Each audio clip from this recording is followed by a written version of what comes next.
get to that individual that's in question in the sea of people? How's that individual tracked? Our protective intelligence teams that work at our sites are paired up with a local police counterpart, and so they work in conjunction together. So they just follow them around, or let me ask you this. Looking at the site, you have multiple perimeters, right? You have the secure perimeter, the inside perimeter, you have multiple perimeters. Was the AGR so-called building the highest location affecting the site of the rally? Was it the highest location? I believe the highest location at the site was where our counter snipers were. What about the water positioned. tower adjacent? What about how high is the water tower? Certainly, and I appreciate that question. I don't want to make any preliminary judgments on what happened on this particular day, but I can tell you that we have looked at, as we did immediately in the aftermath, what the security plan for the Republican National Convention was going to be, and we made adjustments to the interior of the perimeter there. We looked at the protectees that we have here in the Washington, D.C. area and our protective sites, and we did make some adjustments to their security posture. And as we continue to move through the next several weeks, even yesterday with the announcement of the president no longer running, we have made adjustments to the vice president's detail. We are already prepared for an eventual VP nominee, and we continue to make those assessments. I think it just shows how dynamic the environment is that this agency works in every day. So you've made the same kinds of common sense judgments and intuitive recommendations that members of the public and members of Congress are asking about right now? Yes. Okay, thank you. I yield back, Mr. Chairman. And before I recognize Ms. Mace, I have to say, Director, we're pretty close to the halfway point during this.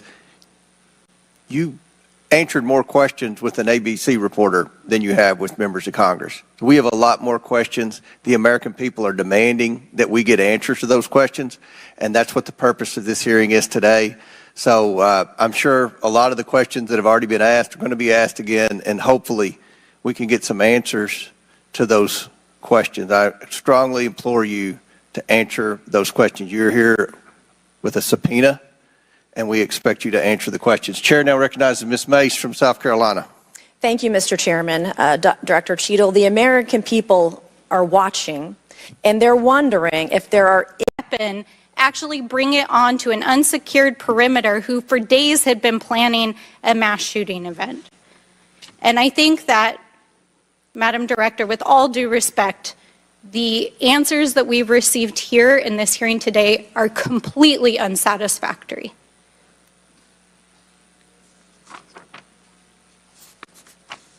How could this happen?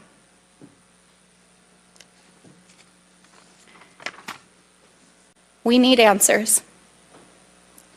We need answers not just for the family members of the gentleman who was killed and those who were injured, but we need answers for our democracy.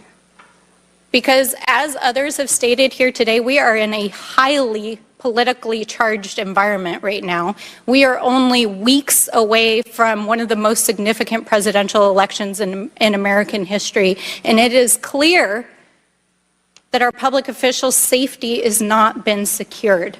And it is not just a matter of one shooting, it is a matter of national security. So I hope that you will take our comments to heart. I hope that there will be accountability, and we need answers. And with that, I yield back. Chair now recognizes Mr. LaTurner from Kansas. Thank you, Mr. Chairman. Director Cheatle, I have a question just right off the bat. Something that you've bragged about repeatedly is that you've increased protection for the 36 individuals that the Secret Service is also entrusted with. Is that correct? I think I stated that we currently have 36 protectees, and that we continue to make evaluations on where those levels of protection are provided. You've mentioned specific increases in protection that you've provided for some of those individuals, correct? Correct. Based on what? Well, some of it has been as a result of the tragic incident that occurred on the 13th. We went back and reassessed where we were at in providing protection and wanted to make sure that we were not, overlooking anything considering this most recent incident. So the Secret Service needed to learn that allowing a rooftop 150 yards away from a protectee not putting that in a perimeter, not having someone guarding that roof, that information is new to you and it's caused you to increase protection to other folks that are under your care? I think it is prudent after any incident that occurs to go back and take a look at your current practices and see if there is anything that needs to be done differently. It's inconsistent because what you said earlier to Mr. Turner was that the protection that you were offering to President Trump was in line with the current threats, him being a former president, him being a nominee of a major political party, the threats from Iran, the protection that you're providing him was adequate. Do you stand by that statement? Yes. Okay. Do you think it's a problem that the Americans' trust in the federal government is an all-time low? Do you think that's a problem? I think that it's unfortunate. I don't know why you're quibbling with my word. Is it a problem or is it not? I think the American public deserves to have trust in their federal government. Okay. I don't know why you're being difficult. It's a simple question. Are you concerned about the increasing prevalence of conspiracy theories going on out there right now? Yes. I am too. You've been incredibly inconsistent with your answers before this committee today and what you were willing to reveal. You've acknowledged that the shooter was identified with a rangefinder, that President Trump's detail was sufficient for the threats he faced from Iran, that certain details were erroneously reported, in your words, but you haven't been willing to provide any information about the decision to place the building in question outside the perimeter, the explosives placed in the shooter's vehicle, the use of a drone by the shooter, or when exactly the Secret Service identified the shooter as a threat rather than merely suspicious. What is your standard today for what you are willing to answer and what you are not, because you've been inconsistent? I'm certain that you can understand that some of the information that's been provided to you thus far has come from the FBI's investigation and has come from information that we have released. I want to make sure that information that is being provided to this committee is consistent and is factual. But the question about the drone that the chairman asked at the beginning of the hearing, he said, do you know this information? And you acknowledged that, yes, you do know the information, you just don't want to tell us. I guess my question is that if you wanted to wait till the end of the investigation to draw conclusions, which you've acknowledged you're not, you're drawing conclusions right now and making changes. But if that was your standard, that you want to wait till the end of the investigation to draw conclusions, okay, at least you would be consistent in that.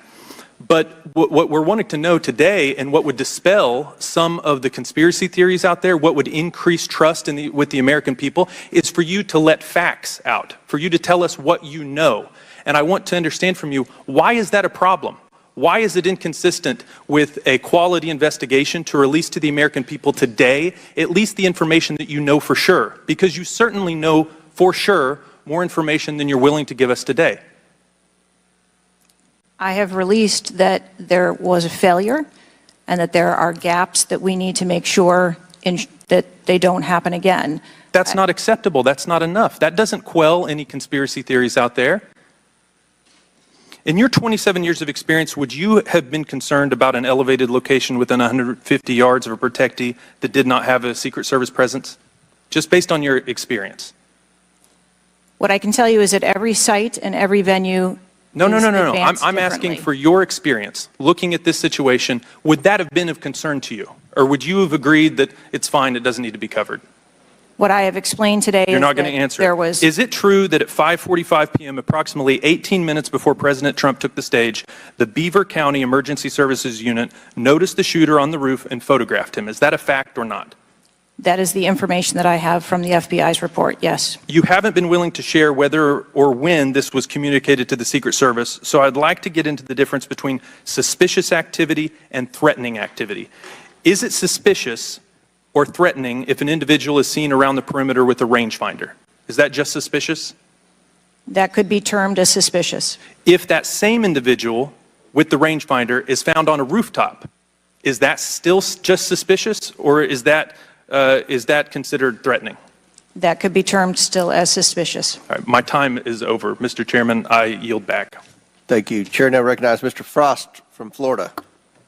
Thank you so much, Mr. Chair. And obviously, I want to start by stressing that political violence is always unacceptable and acknowledging that this is still an ongoing investigation. But oversight hearings like this are essential components of an investigation, and I want to thank the chair for pulling this together. Madam Director, I appreciate you for being here. The events of July 13th raised serious questions about the efficacy and thoroughness of the security protocols in place. The gravity of the fact that an unsophisticated gunman was able to secure his perch and take a shot at a former president despite multiple layers of security and intelligence are not lost on me. Before I came to Congress, I used to work advance for a major political candidate and have interacted with many different law enforcement agencies on large political events like the one that just happened. How many times was the Secret Service alerted about a suspicious person at the July 13th campaign event prior to the first shot being shot? I don't have an exact number to share with you today, but from what I've been able to discern, somewhere between 2 and 5 times there was some sort of communication about a suspicious individual. To the Secret Service specifically? Mm-hmm. According to reports, the shooter was photographed twice by security officers prior to the shooting. A police officer saw the shooter on the ground and reported him with a photograph as a suspicious person.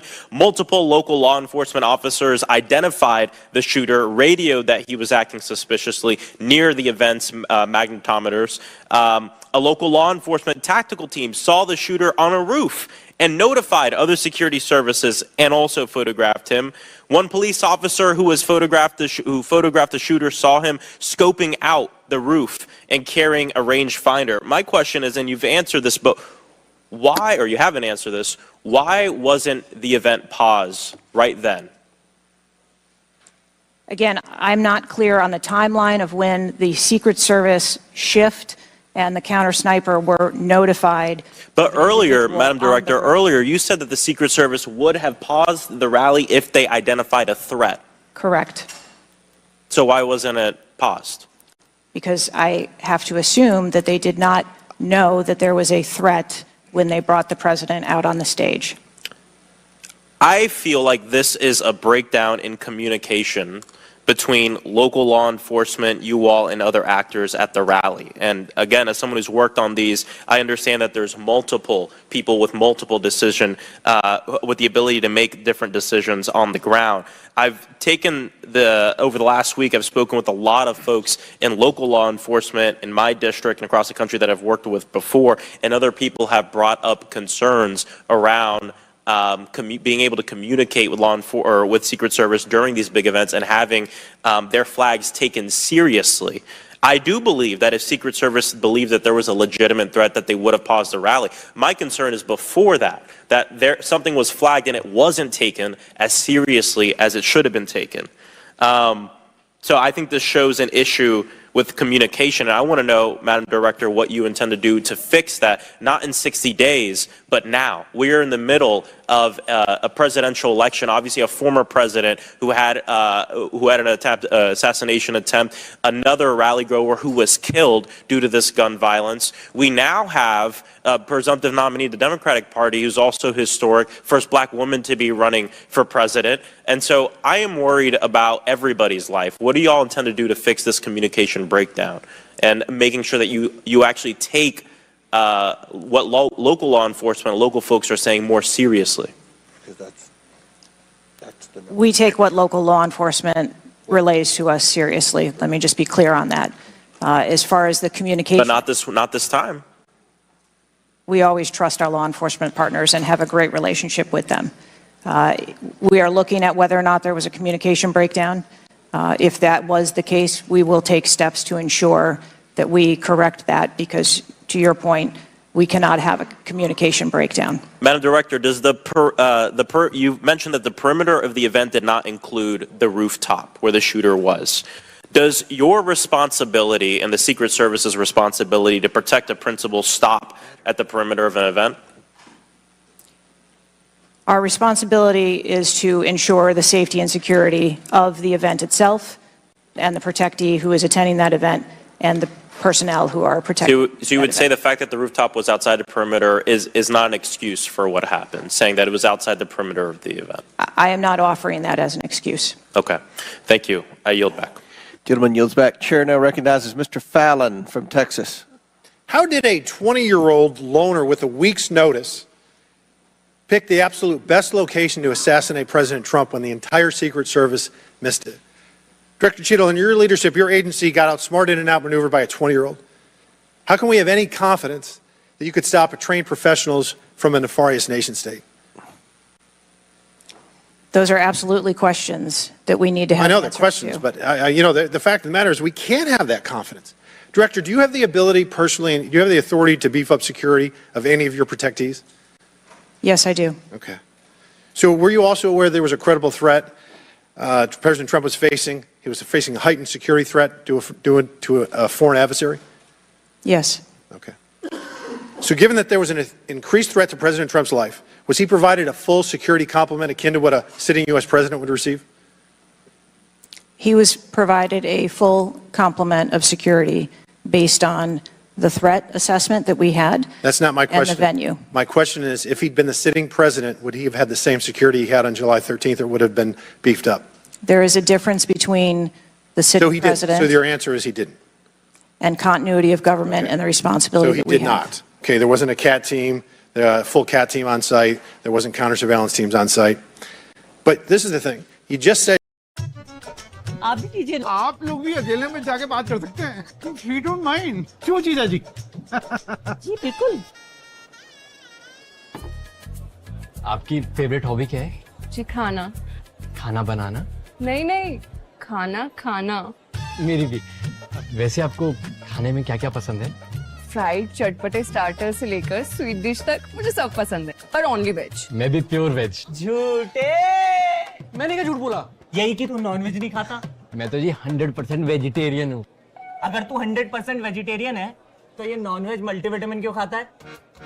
और जी कोई option भी तो नहीं है. Option है. 100% vegetarian हेल्थो के multivitamin tablets, जिसमें है टॉरिन, जिंसिंग और 19 मल्टीविटामिन्स. 100% वेजिटेरियन खाना खाने के लिए बीकानेर वाला आइए और 100% वेजिटेरियन मल्टीविटामिन के लिए हेल्थो के लाइए. ये जोड़ी है कमाल की. because you know security 101, you got to mitigate the high ground. Yes. Okay. Do you know what the next most dangerous site? What was the closest structure to the president, other than the 4 immediate ones that you had your counter sniper teams on? There are a